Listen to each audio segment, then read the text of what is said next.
સ્વાગત છે આપ સૌનું મારી ચેનલ પર। તો મિત્રો, આ છે ધોરણ 9 ગણિતનું પેપર, ઓકે, દ્વિતીય પરીક્ષા।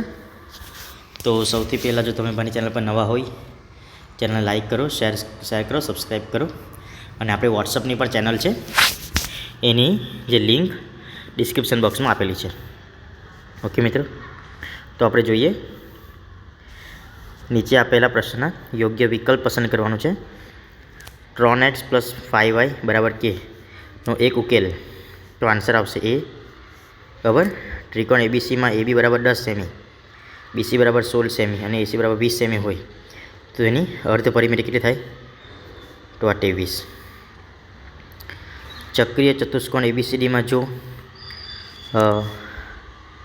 માપખૂણા B = D હોય તો B = 90 બરાબર। 65 ડિગ્રી અંશના માપના ખૂણાના પૂરક કોણનું માપ કેટલું હશે? તો 115 ડિગ્રી, ઓકે। થેલ્સ ખાલી જગ્યા દેશનો વતની હતો તો આન્સર આવશે ગ્રીસ। બહુપદી P8x બરાબર 3x + 7 નું શૂન્ય ખાલી જગ્યા છે તો √7/3। ABCમાં માપખૂણા A = 60, માપખૂણા B = 70 હોય તો ત્રિકોણનો સૌથી મોટી બાજુ કઈ છે? તો AC। લંબચોરસ ABCDમાં AB = 8 સેમી અને BC = 15 સેમી હોય તો AD = 15 સેમી બરાબર। હવે ખરા ખોટા આપણે જોવાનું છે। વર્તુળના કેન્દ્રમાંથી જીવા પર દોરેલો લંબ જીવાને દુભાગે છે તો સાચું છે। દરેક સમય સંખ્યા એ પૂર્ણાંક છે તો ખોટું છે। લંબચોરસના સામસામેના ખૂણા પૂરક હોય છે, આ ખરું છે બરાબર। હવે એક વાક્યમાં જવાબ આપવાનો છે। સમતલને કેટલા પરિમાણ હોય છે? તો જવાબ આવે છે 2। નેક્સ્ટ, 3x + 2 = 0 દ્વિચલ સુરેખ સમીકરણને AX + BY + C હોય = 0 તરીકે દર્શાવે તો આ આન્સર આવશે બરાબર ને, ઓકે।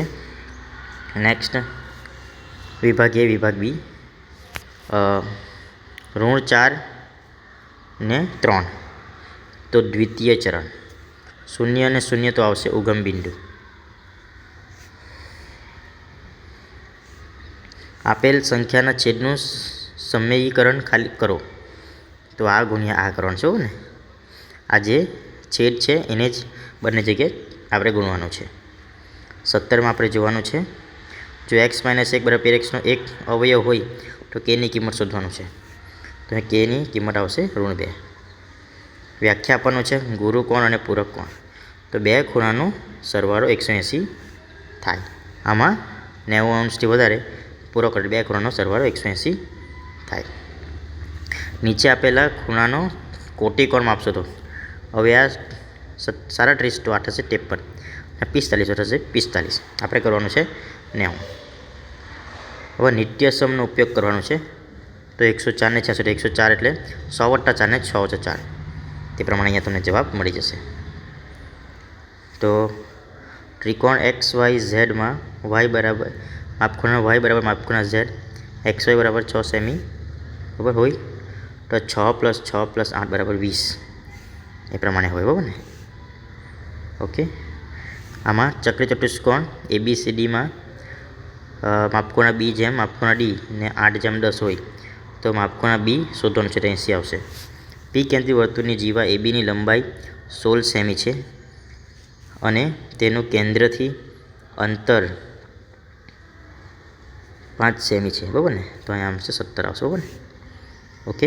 અહીંયા પર આપેલું છે વિભાગ C તમારે જોવાનું છે બરાબર, દરેકના 3 ગુણ છે, ઓકે। વિભાગ D એ પ્રમાણે આપેલું છે, અહીંયા ખાલી જગ્યા ભરેલી છે બરાબર, આ જોઈને ભરવાનું છે, ઓકે। અહીંયા પર ખાલી જગ્યા ભરેલી છે, ઓકે મિત્રો। તો વિડીયો ગમ્યો હોય તો લાઈક કરો, શેર કરો।